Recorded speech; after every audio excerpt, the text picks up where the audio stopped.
1939 में रिलीज हुई gone with the wind एक महान फिल्म है।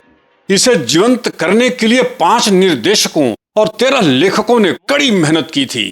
इस फिल्म के लिए प्रसिद्ध अटलांटा के जलने के दृश्य के लिए स्टूडियो एमजीएम ने अपने 30 एकड़ जमीन पर बने सेट के हिस्से को आग में जलाकर नष्ट किया था। इसमें अमेरिकी गृह युद्ध वर्णित सीन के फिल्मांकन भी आपको हैरान करेंगे। यह फिल्म हॉलीवुड यानी दुनिया की सबसे पहली रंगीन फिल्म है। आज इसकी उम्र 85 वर्ष है, 85 ईयर्स। आपको आश्चर्य होगा, यह एक अकेली फिल्म है जिसने 30 वर्षों से ज्यादा हॉलीवुड बॉक्स ऑफिस चैंपियन के रूप में राज किया है और 2 मानद पुरस्कारों के अलावा इसने 8 अकादमी पुरस्कार जीते। गॉन विद द विंड अपनी विशाल भव्यता और रोमांटिक आकर्षण के साथ ही हॉलीवुड फिल्म निर्माण के एक युग को समेटे हुए है। इतनी बड़ी लोकप्रिय क्लासिक फिल्म ये अपने आप को सिद्ध करती है कि यह फिल्म आखिरकार एक महान लोकप्रिय क्लासिक फिल्म है क्यों, और दुनिया की सबसे अधिक कमाई करने वाली फिल्म भी है, जिसका रिकॉर्ड कमाई को कोई अब तक तोड़ नहीं पाया है। जब आप किसी के चरित्र का वर्णन करते हैं तो एक होता है संक्षिप्त और एक होता है विस्तार। गॉन विद द विंड बारीकियों से किया गया विस्तार है। इसकी भव्यता इतनी विशाल है कि लगभग 4 घंटे की लंबी फिल्म बन गई है। पात्रों के चरित्र और अमेरिकी गृह युद्ध वर्णन के साथ ही आप भी पूरी फिल्म में ट्रैवल करेंगे।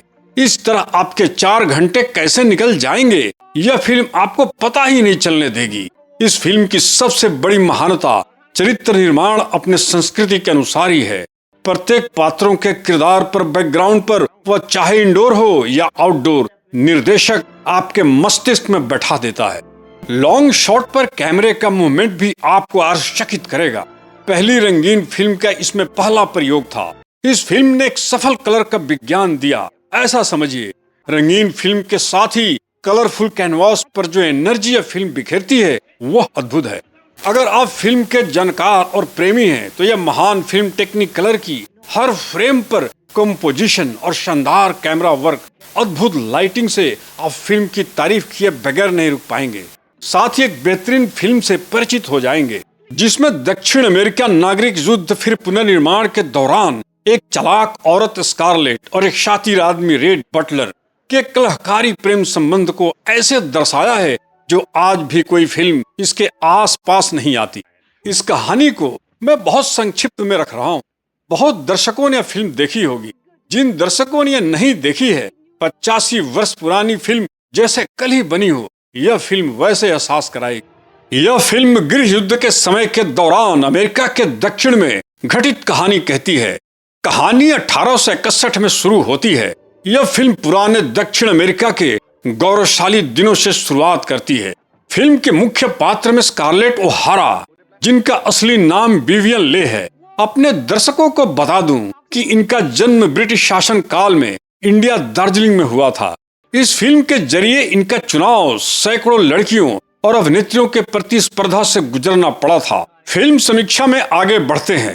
बगान मालिक टैरा की जिद्दी और स्वेच्छाचारी यह कहिए इच्छाधारी बेटी है, जो एक अविवाहित युवती, जिद्दी, अनुभवहीन, सुंदर स्कारलेट ओहारा हर किसी के बॉयफ्रेंड के साथ फ्लर्ट करती है। खुश नौकर भी घर में गुलजार रहते हैं।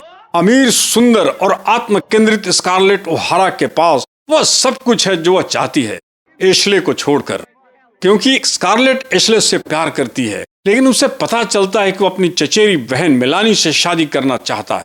कहानी यहाँ से रोचक मोड़ पे लेकर चलता जाता है। एशले के घर पर एक पार्टी में एशले को वह प्यार करती है, स्कारलेट यह बताती है, लेकिन एशले स्कारलेट को ठुकरा देता है। ठुकराए गए स्कारलेट के प्रेम प्रसंग प्रतिक्रिया को वहाँ छुपे रेड बटलर सुन लेते हैं, देख लेते हैं, जो अन्य अतिथि के रूप में यहाँ मौजूद हैं। साथ ही स्कारलेट पार्टी में उपस्थित रेड बटलर का ध्यान अपनी ओर आकर्षित करती है। रेड बटलर के किरदार में असली नाम क्लार्क गेबल है, जिनको वे निभाते हैं। दर्शक जानते होंगे कि क्लार्क गेबल बहुत महान अभिनेता, जिन्हें किंग ऑफ हॉलीवुड कहा जाता है। क्लार्क गेबल बेस्ट एक्टर का ऑस्कर अवार्ड इस फिल्म के पहले ही 1935 में ले चुके थे। कहानी की तरफ बढ़ते हैं। एशले द्वारा ठुकराए जाने के बाद स्कारलेट वहीं मौजूद मेलानी के भाई चार्ल्स से शादी करने के लिए सहमत हो जाती है। युद्ध की घोषणा की जाती है और पुरुष भर्ती होने के लिए चले जाते हैं। चार्ल्स लौट कर फिर नहीं आता। युद्ध के दौरान चार्ल्स निमोनिया की बीमारी से मर जाता है। रेड बटलर चतुर, चालाक, एक सफल नाकाबंदी धावक है। अगले कुछ महीनों में स्कारलेट से मिलने आता जाता रहता है, क्योंकि अटलांटा तेजी से गृह युद्ध के घेराबंदी के अधीन आता है। इसलिए सेना में ऑफिसर रैंक पर हैं। क्रिसमस की छुट्टी पर घर लौटते हैं।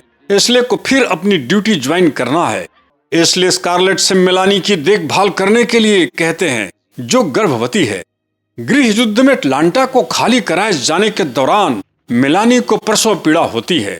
गृह युद्ध से पूरा शहर आग की चपेट में है। हर तरफ जमीन पर दुर्घटनाग्रस्त लोग बिछे हुए हैं। इस परिस्थिति में स्कारलेट रेड बटलर को बुलाती है कि वह उसे मेलानी, प्रीसी और बच्चे को वापस टेरा के पास लेकर चले, और वे जलते हुए शहर से भागते हैं। सुरक्षित मोड़ पर रेड बटलर अपना एक रिवॉल्वर स्कारलेट को सौंपकर सेना ज्वाइन करने चला जाता है। निर्देशक और कहानीकार ने शुरू से अंत तक स्कारलेट के चरित्र भूमिका पर पकड़ बनाए हुए हैं।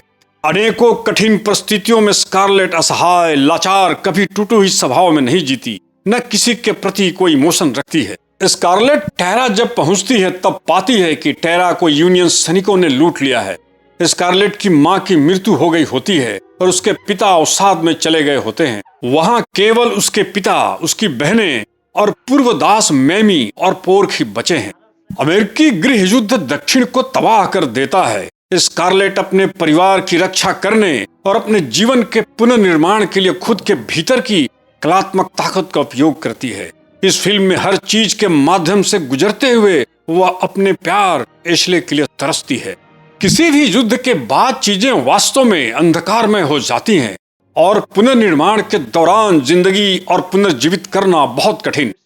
जब आपके पास खाने के लिए उजड़े हुए घर में कुछ न हो, बाहर भी कुछ न हो, यह और अत्यंत कठिन हो जाता है जब घर के सदस्यों और उनके जिंदगी की जिम्मेदारी हो और उनकी देखभाल की जिम्मेदारी एक अविवाहित सुंदर युवती पर हो, और युद्ध के बर्बादी में कलहकारी प्रेम संबंध भी हो, जिसकी स्थिति स्थिर करना मुश्किल हो जाता है।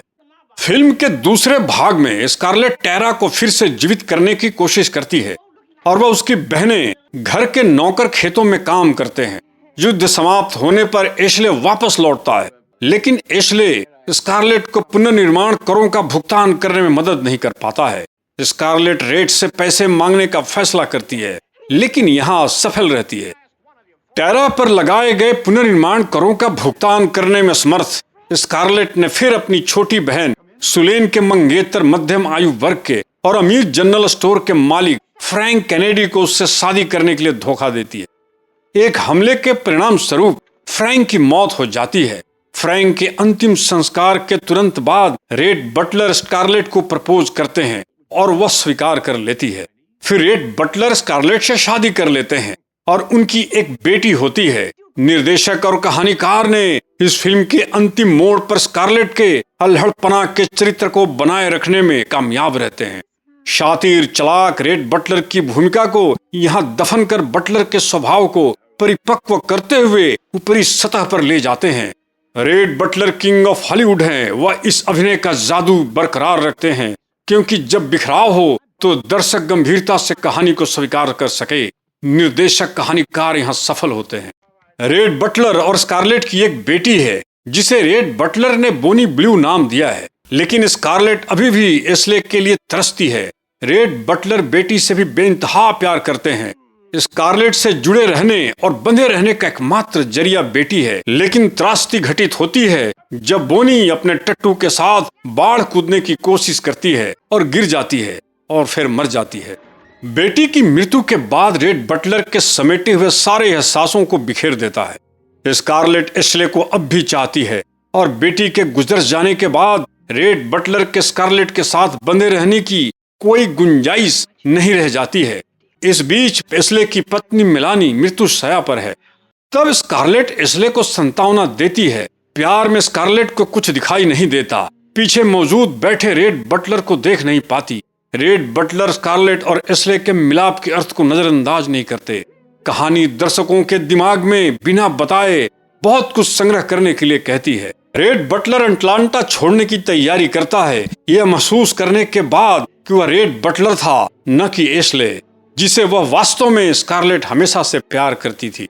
कहानी का अंत है जब रेड बटलर स्कारलेट को टैरा में अकेला छोड़ देता है, यह कहते हुए रेड बटलर की आखिरी line, Where shall I go? What shall I do? Frankly, my dear, I don't give a damn. सच कहूं तो मेरी प्यारी, मुझे परवाह नहीं है, फिल्म इतिहास की सबसे प्रसिद्ध लाइनों में से एक बन गई। और यह कहते हुए रेड बटलर धुंध में समाते हुए स्कारलेट के आंखों से ओझल हो जाते हैं। साथ ही सिनेमा हॉल में बैठे दर्शकों से भी कहानी खत्म होती है। अमेरिकी दक्षिण के इस क्लासिक महाकाव्य में अनेकों पात्र हैं, लेकिन 5 मुख्यतः हैं। क्लार्क गेबल, बिलियन Leigh, Olivia de Havilland, Leslie Howard और हैटी मैकडेनियल ने अभिनय किया है। फिल्म की शूटिंग में 140 दिन लगे। अटलांटा में फिल्म के प्रीमियर के लिए 3 दिनों तक का उत्सव मनाया गया। Gone with the wind Oscar में सर्वश्रेष्ठ चित्र के लिए जीतने वाली पहली रंगीन फिल्म थी और हैटी मैकडेनियल ऑस्कर के लिए नामांकित होने और जीतने वाली पहली अफ्रीकी अमेरिकी थी। इस वीडियो में इतना ही। मुझे आशा है यह वीडियो आपको अच्छा लगा होगा, तो कृपया लाइक करें, सब्सक्राइब करें और शेयर करना ना भूलें। नमस्कार। Can it be possible that you've grown a woman's heart? I have, Red.